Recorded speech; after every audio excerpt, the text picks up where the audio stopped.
আপনাদের মাধ্যমে অলরেডি আমি আমার ফেসবুকে কিন্তু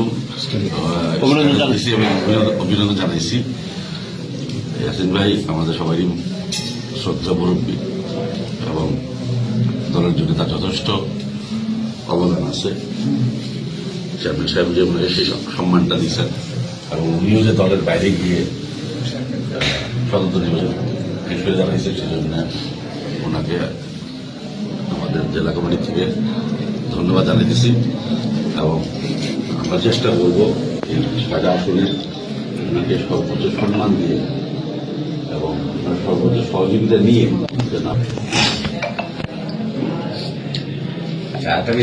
ইনশাল্লাহ অবশ্যই ইনশাল্লাহ অবশ্যই। আমি প্রথমে আসলে আরেকটা জিনিস বলতে চাই যে আমাদের চেয়ারম্যান সাহেবকে অসংখ্য ধন্যবাদ জানাই যে উনি এই উদ্যোগ নিয়ে আমাদের কুমিল্লা বিএনপির মধ্যে যে একটা ভুল বোঝাবুঝি ছিল বা একটু দ্বিধাদ্বন্দ্ব ছিল সেগুলো সমাধানে যথেষ্ট সহযোগিতা করবে এবং উনি ইয়াসিন ভাইকে যে সম্মান দিচ্ছেন সেই জন্য।